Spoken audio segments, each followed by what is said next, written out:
All right, and it looks like we are recording.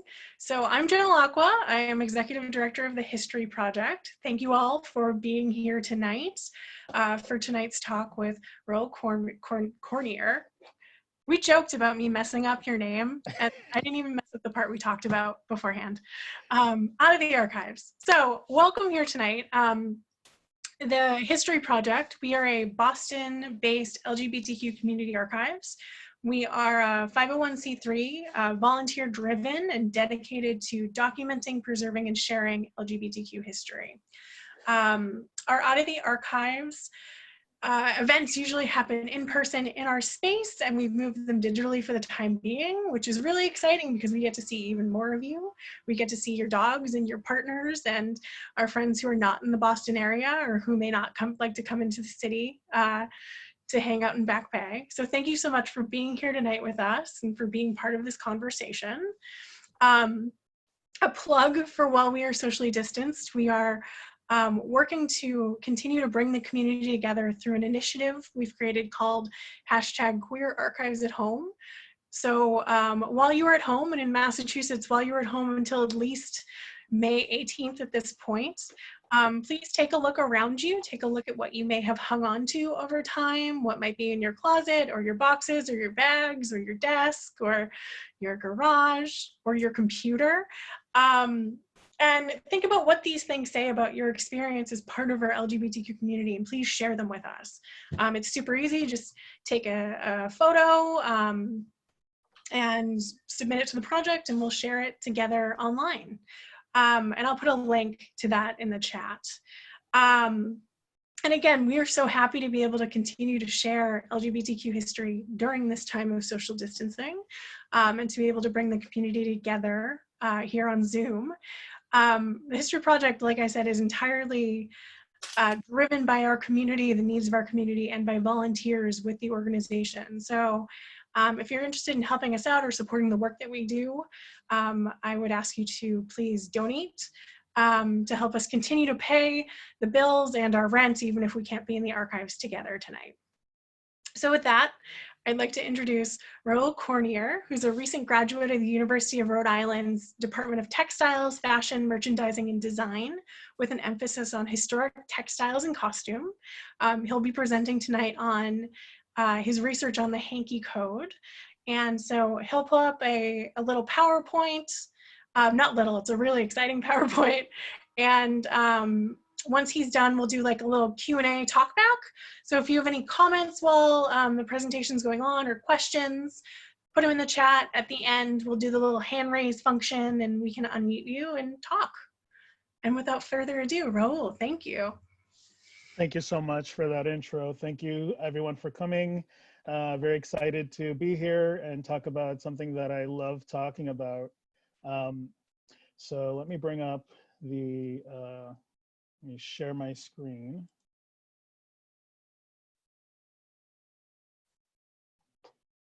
Okay, does that?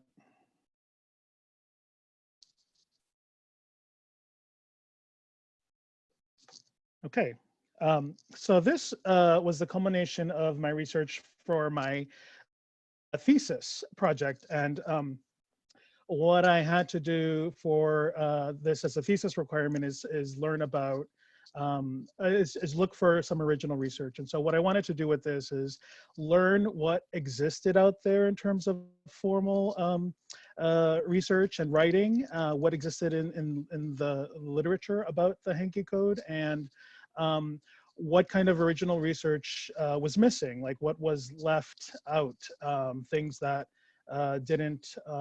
weren't written about. And the thing that I found mostly was that a lot of the writing talked about the Hanky Code as this kind of nostalgic relic and something that, you know, dies in the mid 80s with the AIDS crisis, which really wasn't the case. So hopefully I can give you more insight on the Hanky Code.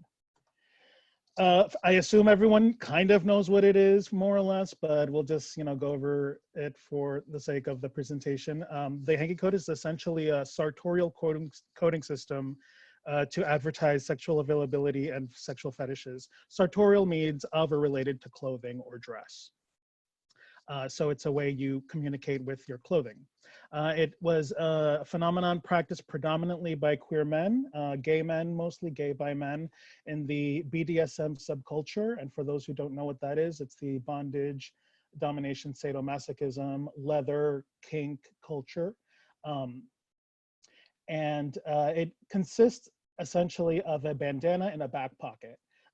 The color represents a particular fetish or sexual behavior or practice, and the placement of the bandana indicates what role you participate in the practice. So if you wear it in your left, you are considered a top or the dominant participant. If you wear it in your right back pocket, you're considered the bottom or passive participant. And if you wear it in both, you're considered versatile. The Hanky Code itself kind of consists of the bandanas and the decoder list. So when I was doing research, this is kind of what I was looking for in the archives and the research visits that I made. The word flagging is associated with the practice of wearing a bandana for the purposes of the Hanky Code. So when we talk about flagging in this context, that's what it means. The period of high use was the mid-1970s through the mid-1980s. So probably around 75, 76. In my research, I found a quote, I'll just read this real quick, talking about the Hanky Code, and I quote, "Those handkerchiefs tucked into back pockets have become the rage of 75." And this was, end quote. And this is from California Magazine. I guess it was some queer magazine from the West Coast. I thought it was kind of interesting that they pinpointed the exact summer that this was very popular. And so these are examples of the decoder lists. So when you purchase the bandana in a queer novelty shop, a sex shop, they came with these little decoder lists that you could figure out what the color represented, the role, and what back pocket you should wear for the role. A lot of them were public, so the lists themselves were also published in magazines and flyers, printed in newsletters. And as you can see, these examples are kind of business card size, so you can actually carry them with you and for reference, because you may not know, commit everything to memory. And it might be hard, to think about which ones that you weren't familiar with. These in particular came from the GLBT archive in San Francisco. When I did research at the History Project, I found a copy of a Boston area Hanky Code. And one of the things I did with these Hanky Codes was trying to look for clues as to the dating of them, and that would help me figure out if they were earlier or later. This one has, the way I could kind of tell is obviously it was written on typewriter, which we don't use anymore, but also a listing of, at the bottom, and it's a little faint, 3 leather bars in Boston that existed. So if I were to kind of do my research and like figure out when these bars were kind of operational at the same time, I could date this Hanky Code more or less. I said that the Hanky Code was predominantly used by queer men, but into the late 1970s, there was kind of a more formal adaptation of the Hanky Code by the lesbian community, specifically the BDSM lesbian community. The Hanky Code doesn't have a council. There's no, there's not one group of people, one person who determines it. It's just kind of this thing that happened. But differently here, this group in particular, SAMOA, the San Francisco Bay Area's lesbian feminist S&M support group, decided to kind of do a formal thing and print their own lesbian Hanky Code and distribute it to their membership. They repurposed some of the colors with new fetishes, such as white, to indicate a fetishism towards novices or virgins, and introduced new colors, such as white lace, to indicate interest in Victorian scenes, whatever that means, I don't know. And so some of my findings, as I did research, is that these earlier Hanky Codes began with red, which leads me to believe that that was probably most likely how it started, that people were just using red and navy blue bandanas because those were the most ones. most readily available. Some colors do have a relation to the fetish, while some appear to be arbitrary. There are fetish color differences among decoder lists, among the decoder lists that I found, and a possibility of that could be regional differences or really personal preference, whoever decided what colors and fetishes they wanted to use. The fetishes kind of fell into two different groups: behavior fetishes and identity fetishes. Behavior fetish is basically something that you participate in, that you practice, that you do. And an identity fetish is something that you are or you represent, that a person is either interested in, or you're interested in conveying that identity in a sexual context. It did follow some heteronormative constructs of gender identity and masculinity. So the tops typically tended to be, masculine, and there are these kind of power words for the tops, like, active, dominant. And the bottoms had these more passive connotations to them. I found a lot of representation and references in the cultural record, so to speak. So a lot of representation in art, film, music, literature, fashion, which was very special to me, and I'll talk about that a little bit more, and satire. And it responded, there's one thing that I also learned, is that it kind of responded to the cultural shifts with additions of other kinds of colors and fetishes. So the Hanky Code doesn't happen in a vacuum. It really is a culmination of previous sartorial codes that happened beforehand. For the purposes of my research, I kind of stuck to the 20th century, because that's where I found that colors were used to represent something in terms of queerness. And so if we can just go back to the late 19th century, early 20th century, to the aesthetic movement, there was a movement here in the United States and in Europe. Some art historians and might be familiar with this. The aesthetic movement was kind of a rejection of the Victorian overproduction, manufacturing, and it was really just a return to simple beauty, things of beauty, more simplistic, return to craft. And so the people who were part of this were the aesthetes. A lot of the men who were part of this movement were the dandies, or effeminized presenting men who happened to be queer. And one of them, a more well-known person, is Oscar Wilde. Oscar Wilde was a British poet and writer.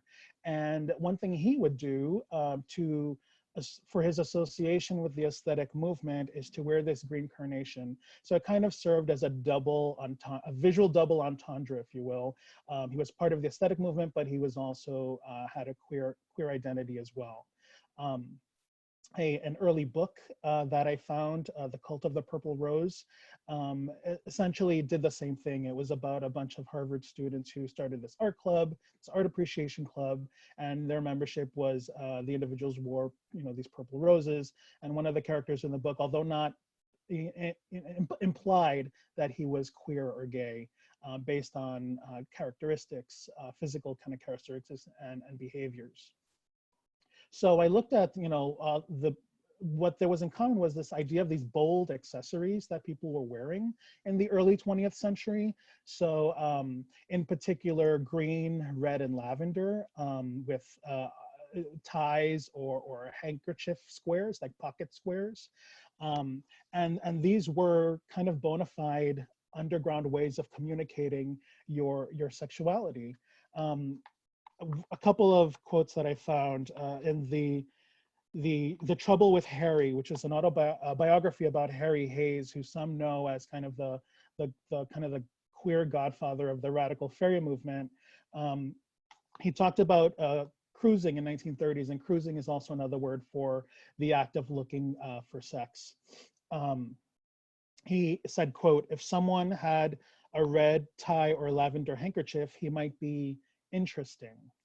Another quote from Gay New York, the book Gay New York, is a book that kind of argues that, there was a more open queer life in the 1930s than people think there was. Green, quote, "Green suits were the badge of open pansies," end quote. and gay men, quote, dominated the use of dark brown and gray suede shoes. So we see these things as kind of markers of sexual identity, as well as, which would lead to a possible interest in an encounter. Single stud earrings as well. Goes back earlier than I thought it would, so into the 1930s, possibly even earlier. I did find a quote in the book Improper Bostonian, which I think has a connection to the History Project as well. It was a letter to an editor of the Boston Traveler in 1931, and this writer, talks about the wearing earrings, and he says, quote, "I myself have worn earrings many evenings while out for a walk." So it's kind of this like proto-cruising, proto-flagging happening in the 1930s here in Boston. As biker culture becomes more popular in the mainstream, there's this kind of reclamation of masculinity for queer men at a, relatively speaking, because it was still kind of not ideal to be openly gay in the 50s or 60s, but we start to see a movement towards that reclamation and this image of the masculine queer man or gay man. And so bikers represented that, and keys on a belt loop was eventually became another signifier as well, and used into the 70s also in tandem with the bandanas for the Hanky Code. Here's a painting. It's a pretty well-known painting of by Paul Cadmus, and it's called The Fleet's Inn. And the reason why this painting is important in my research is because if you can see, I don't know if you guys see my mouse here, this individual here with the red tie represents what I mentioned earlier about the 1930s, the kind of dandy, sophisticated, kind of, a little over the top, feminized queer man, and it kind of represents the queer gaze at a very early time. And so he is, offering a light to this drunken sailor, and it's kind of this, weird party scene here when the fleet is in. So that's kind of one of the more popular representations of this kind of queer coding that happens in the 1930s that I was able to find. So in terms of origin stories, like I said, there's no kind of like Hanky Code High Council. It just kind of happened.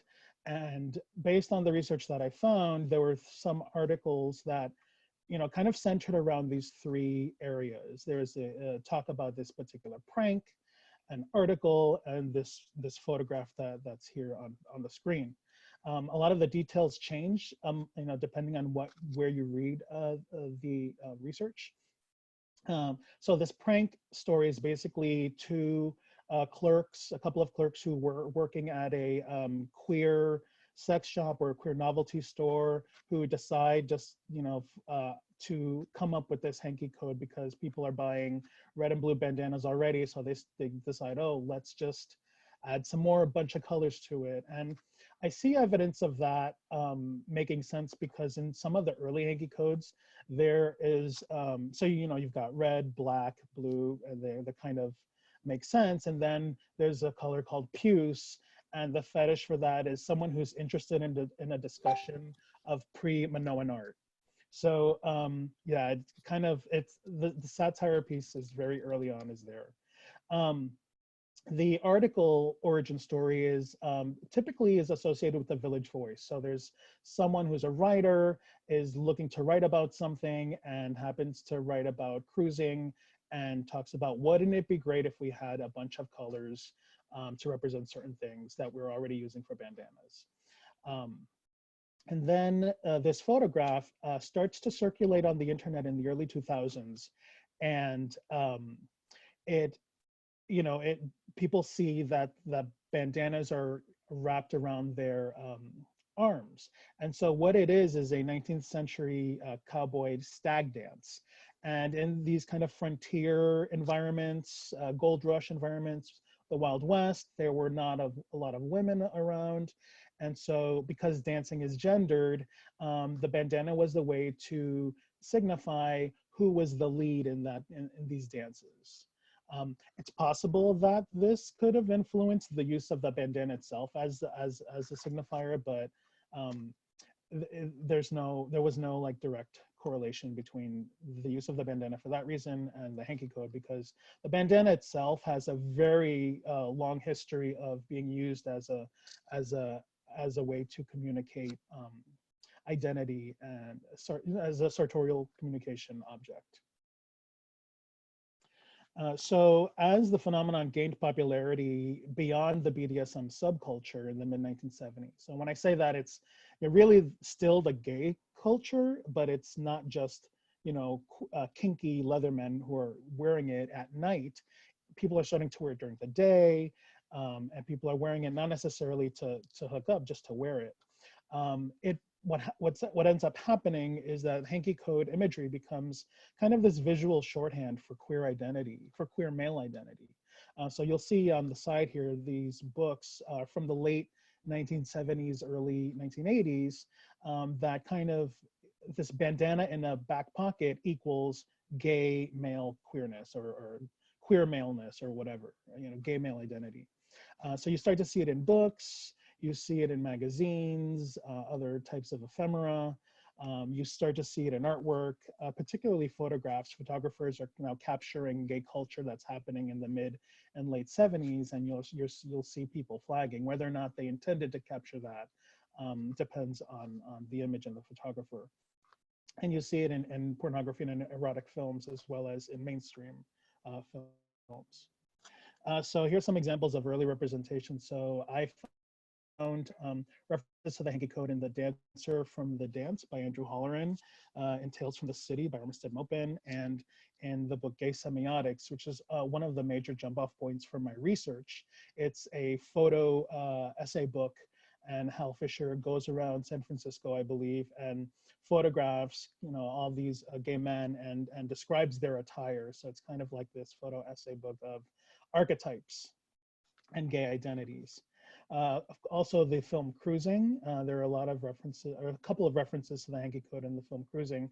I don't know if everyone's seen it. It's Al Pacino plays an undercover cop to investigate a murder within the New York BDSM subculture.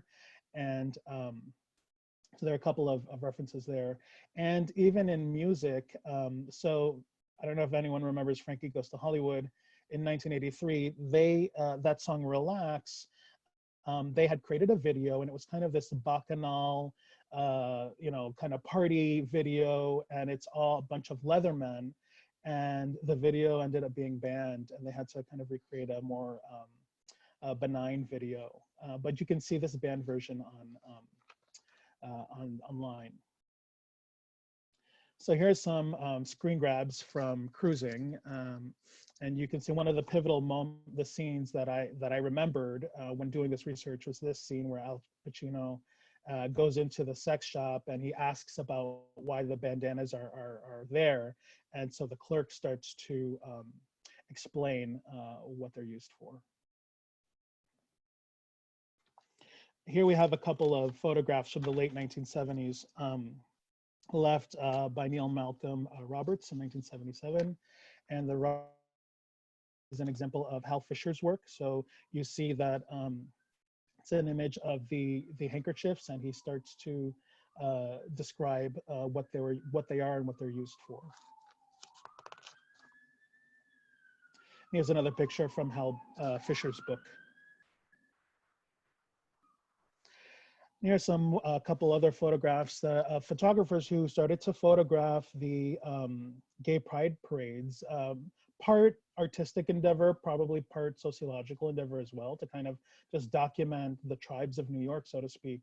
The one on the left is by Hank O'Neill from 1978, and is actually published in a book called Gay Days, The Golden Age of the Christopher Street Parade, 1974 to 1983. And the one on the right is by Peter Hujar, and it's from 1976.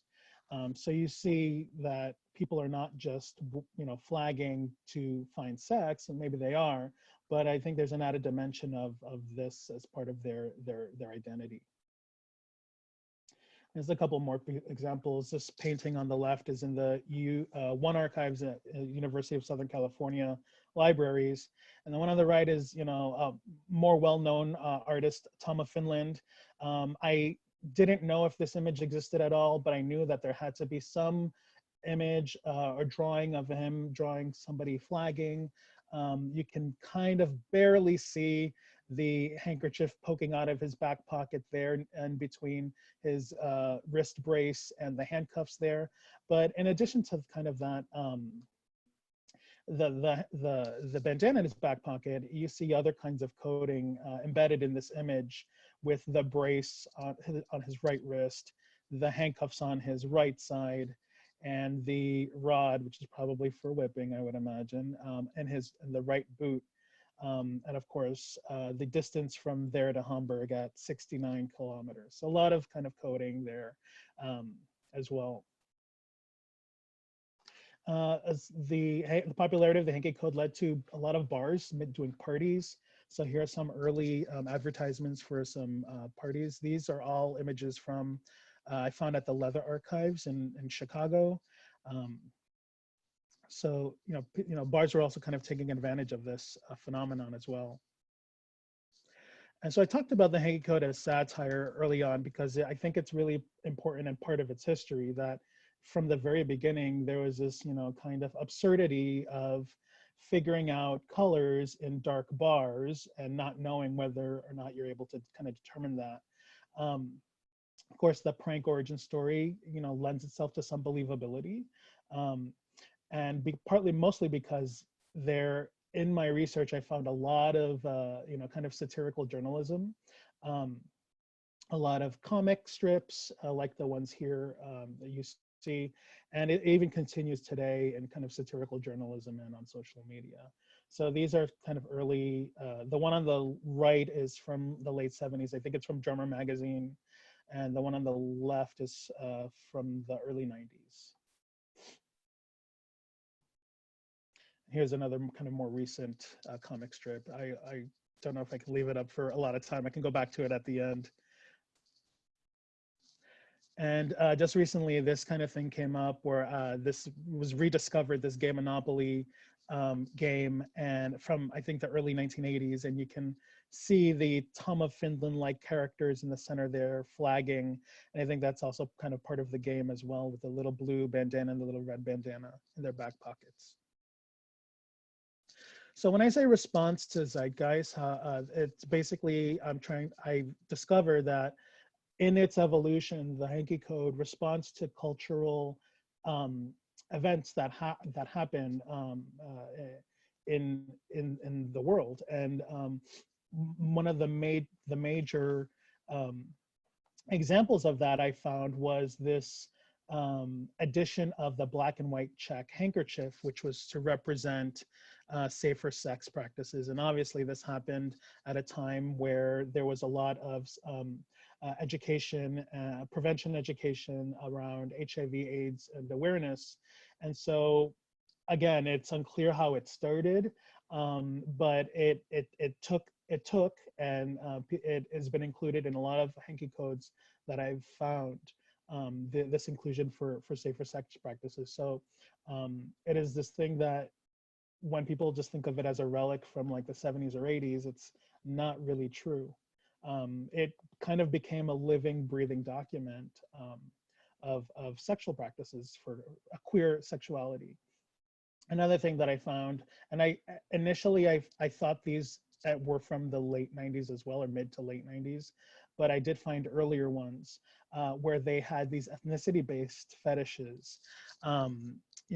Black, brown, and yellow represented African American, Latino, and Asian respectively. A little problematic because they're as you can see, they're centered around whiteness. So it's really, these are coming from the white perspective, or the white man perspective of fetishism. So, I mean, some people participate in them. I think they still exist in some of the more contemporary ones, but still somewhat problematic as well, for obvious reasons. And here's another example of a recent, very recent response to the zeitgeist, where I've started seeing these face mask hanky codes for people who are going out of isolation and wearing masks and using this opportunity to flag with their face masks. There's even, I think, a website, facemaskcode.com. There's an Instagram account. And so talking about more recent representation, the Tom of Finland biopic has a representation of, I think there's a scene where Tom of Finland does see someone wearing a lavender or red tie and assumes that there is to be an encounter with this particular person. Back in the 90s, I don't know if anyone remembers In Living Color, it was a sketch comedy show. They had a sketch called Men On, and they were two flamboyant gay men who would talk about different cultural things. And the one in particular was on football. It was a live episode. They were talking about football, and then they talked about flagging. Now, I watched this not knowing what flagging was, but I knew there was something about it that really, that stayed with me, and I've always remembered it. So I went back and I looked for it online, and it is out there. It's still kind of funny, but also, and looking at more recent examples of music, the song "Hanky Code" by Peaches. It's kind of self-explanatory. It's a fun little bop, and the music video for "House of Air" by Brandon McLean is in direct inspiration of Hal Fisher's work. So it's a little NSFW if you watch it, but it is kind of, you'll see, if you see Hal Fisher's work and then you see the video, you'll see the inspiration there. And also kind of serendipitously, I went to MoMA a couple years ago, and I saw one of their first fashion exhibitions in, I think, over 40 years, and it was included.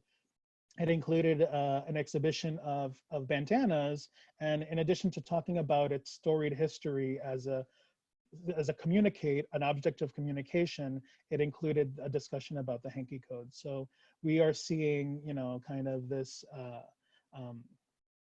documented kind of response to how bandanas are used in the queer community. So here's some more recent advertisements for Hanky Code, Hanky nights at bars. The left is the one from the New York Eagle, and the right was a Hanky Code night at the Providence Eagle.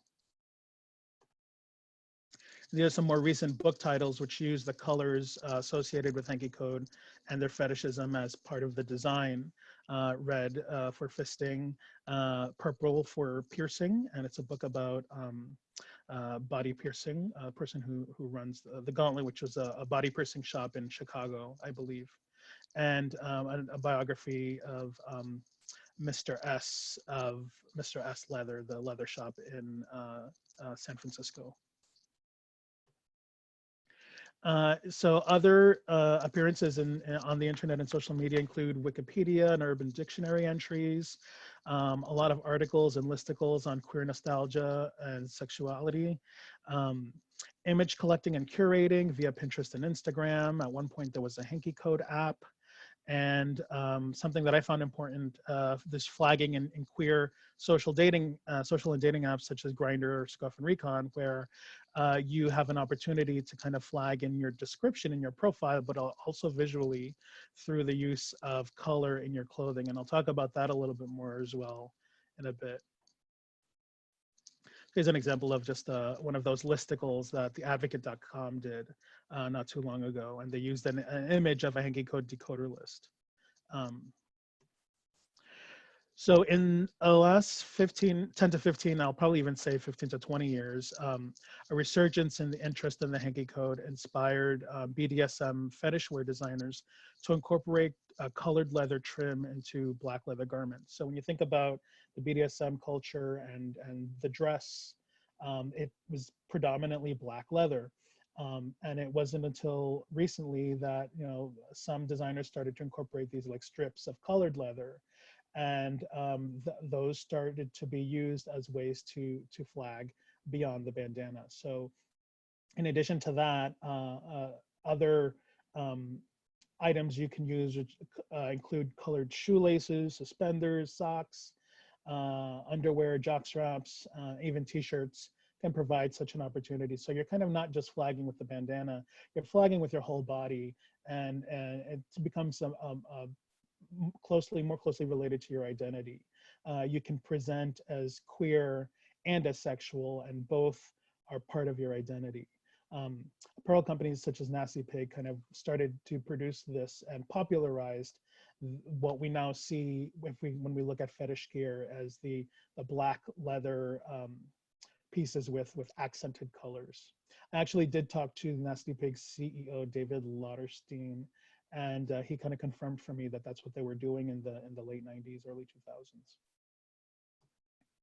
So here's some examples of this kind of revised fetish gear. And I should also note that black leather isn't also the kind of standard anymore. Other types of material, including latex and neoprene, such as this vest from Mr. S, shows that there's more variety, but also using these kind of basic colors that people can use to represent Hanky Code flagging. And here's some T-shirts which are kind of, you know, graphic in design, but also graphic in message. And I couldn't, you know, do a paper on the Hanky Code without looking at how people are flagging now. So I was lucky enough to be able to go to certain events through the country, and I went to IML and International Mr. Leather in Chicago.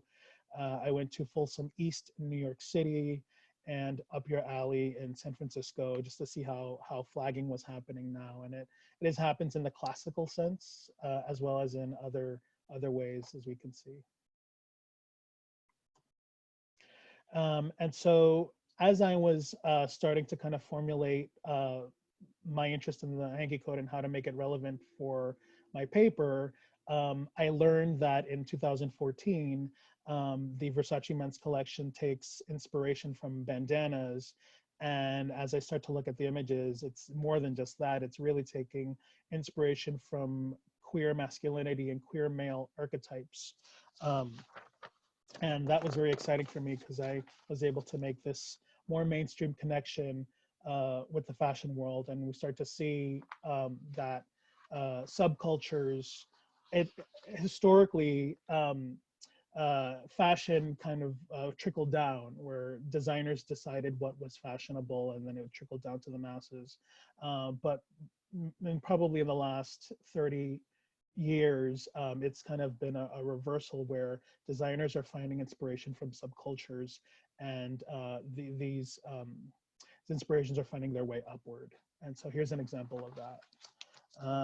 I do have a quote from Tim Blanks, who's a fashion journalist of style.com, stated that part of the collection, quote, looked like showboys from a Las Vegas review inspired by Kenneth Anger's underground biker classic, Scorpio Rising. So here we see kind of this queer underlying undertones. Donatella Versace doesn't specifically say it's his direct inspiration. She talks about she wanted to do a collection to represent the freedom, men's freedom, or the freedom of being male. And so we also see some examples in contemporary art as well. Contemporary art, in particular, performance and installation art. This artist, Vincent Chevalier, is a performance artist from Canada, I believe, and he decided to do this body art performance piece.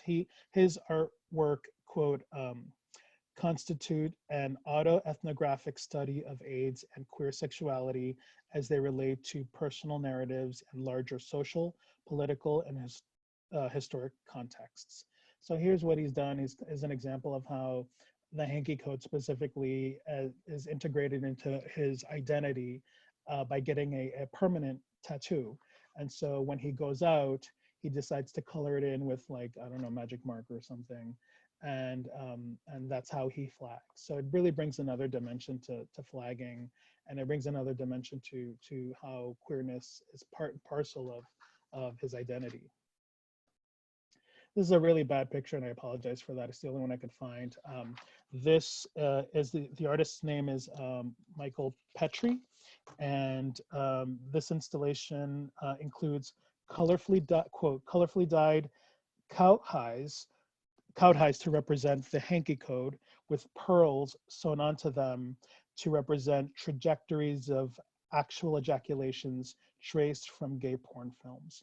So here's just another example of how he's using like the leather to kind of represent the leather culture and the Hanky Code and queer sexuality in this kind of installation-based concept. I talked about earlier how, again, the Hanky Code was predominantly queer white male, actually. And through its evolution, more queer identities have found their way to it, or it's found its way to them.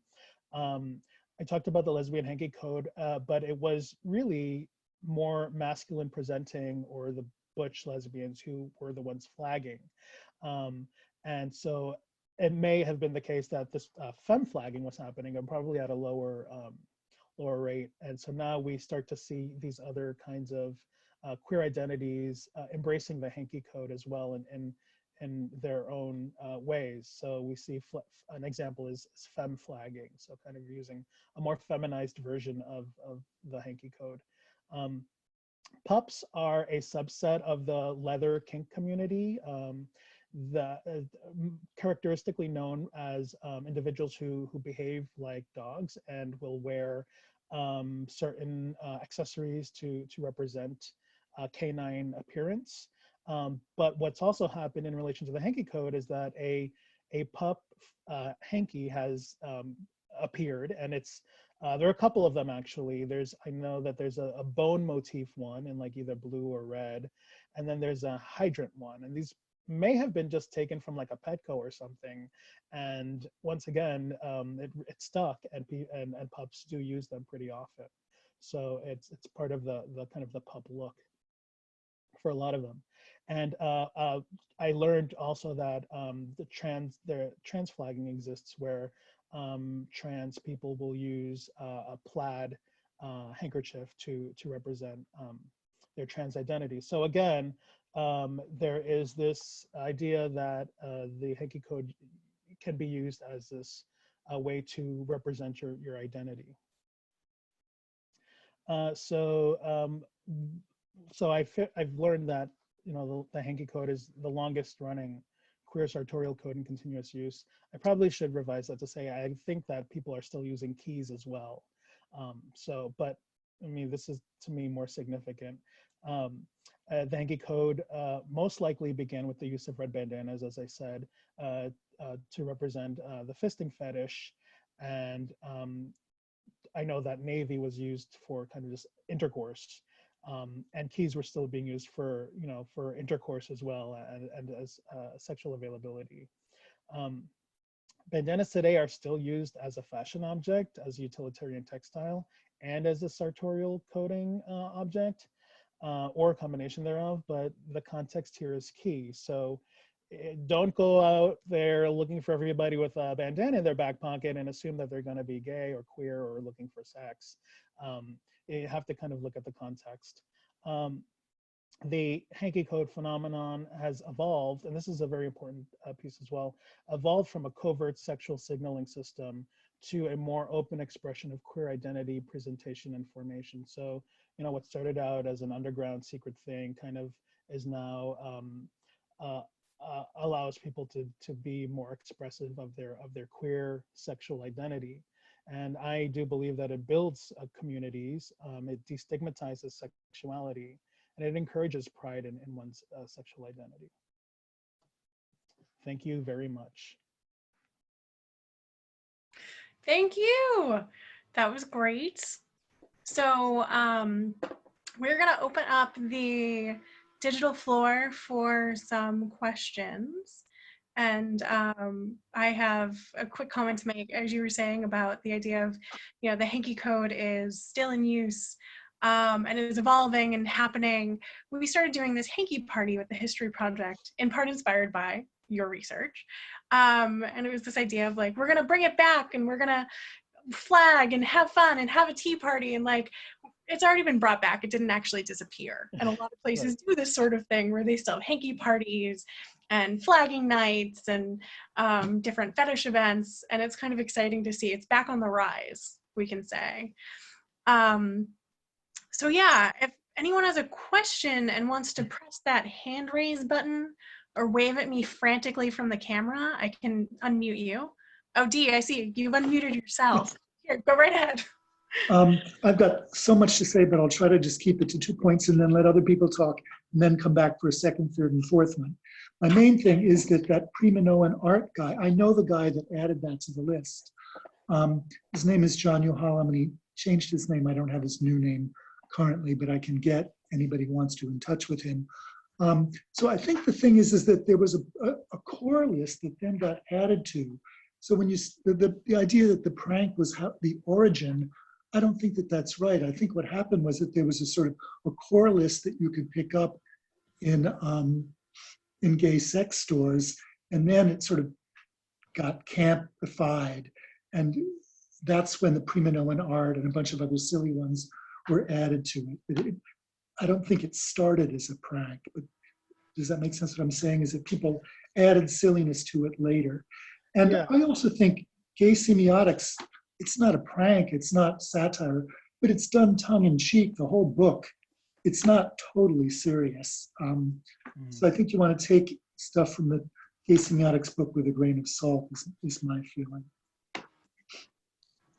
Yeah, you know, I understand what you're saying. So a lot of the early hanky codes that I found from the 70s that I was able to pinpoint from that age were including these, you know, campy references to puce and, you know, pink equals, you know, a fag hag in a bar or something. Okay, well, I've got some from before that I can show you. Yeah.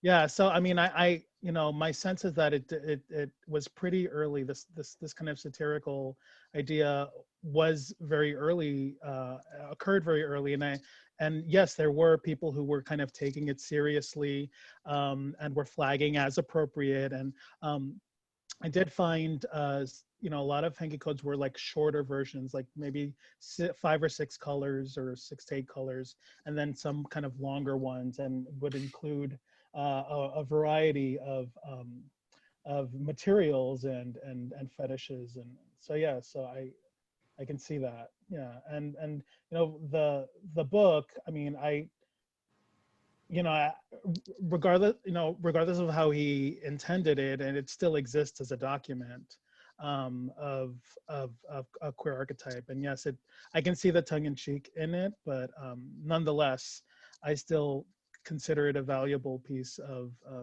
queer history. Yeah, I'm not saying it's not valuable. I'm just saying you want to take it with a grain of salt. That's all. Sure.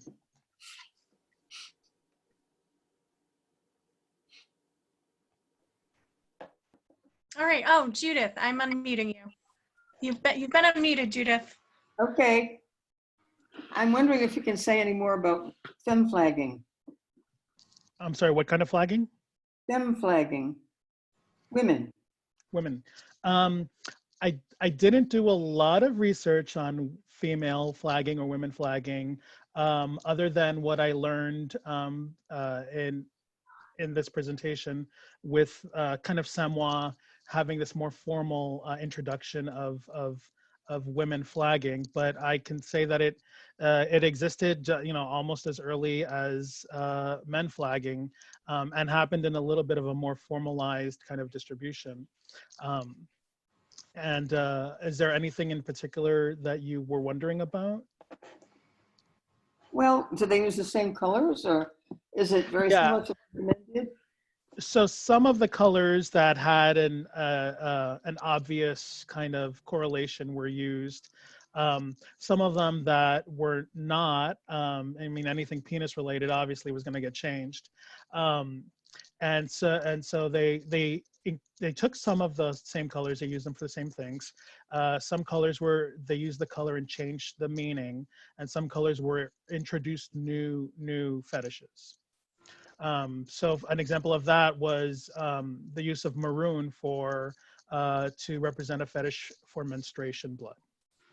Represent what? For menstruation blood. Oh, I had heard, you know, a very long time ago that green, if you wore green on Thursday, meant that you were a lesbian.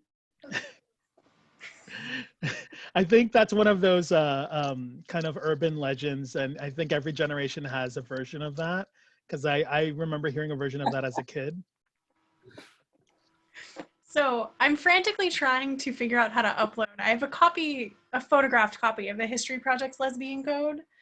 Oh, here, well, let's see, I'll try to figure out how to put it in the chat, because there are some other examples that are very lesbian focused, and then some that sort of bridge, like the idea of olive green being interested in people involved with the army, and or white lace, which is not on the male Hanky Code, but is for Victorian scenes, but I don't know what that is. Yeah. No one's Who knows what that means? tell me what a Victorian lesbian scene is.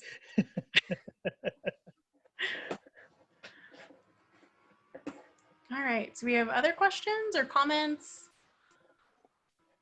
Again, we have that raise hand function, or if you turn on your video, there we go. Hi, Ken. Hey, Joan, just wondering, do you have a selection in the collection of the History Project of hankies? So we have some, and there are some that we have added because we've bought them, and not historic hankies, things that we've, you know, sort of bought as swag. Andrew could talk more closely about this, or Raul, if you'd seen some within the collection. All that's coming to mind right now is that I know we have a pair of cutoffs. I know we have at least 2 pairs of cutoffs,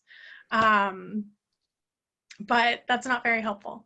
So, yeah, it's hard to find. It was hard for me to find bandanas that were in archives, because I think it's one of those things where the story with the object associated with the object is just as important as the object. So if you don't know if a bandana was used for flagging, then it's just a bandana. I do know that at the Sexual Minorities Archive at the time in Northampton, now in Holyoke, there exists a set of bandanas that were used for Hanky Code flagging. And it's actually a very rare thing to kind of find that documented practice related to the object. So if anyone has any, they should donate them to the History Project. we would love that. Hey, I know. Oh, sorry. No, go ahead, Andrew. Oh, this is Andrew. It's interesting because, kind of piggybacking on what Raul said, hankies, they're really personal. So, and I think they come into the collection as part of somebody's personal stuff. They're not, so there's not like a discrete collection of hankies, but if there are hankies in the collection, they often find themselves in somebody's personal papers that are in the collection or something like that. And then because also then you have the context for those items. So it's not just a piece of fabric, which is just a piece of fabric, but it's a piece of fabric that has a story. It's similar, we have people who've donated glasses that they took from a bar. The glass itself might not have any label on it, but the story behind the person taking that glass is what gives it kind of meaning. So yes. Yeah, and that's what our friend Chuck from San Diego mentioned. Hi, Chuck. That in Lambda in San Diego, they may have hankies also within parts of their collections, rather than a discrete hanky collection. Am I understanding correctly? Yes, that's correct. Yeah, I was thinking that we have some Leathermen collections, and they may have, you know, a series of hankies in them. Otherwise, it's individual collections in Lambda archives as well. Excellent, thank you. And thank you for the perspective from another LGBTQ archives. It's fun to see our friends from across the country in these talks. Yep.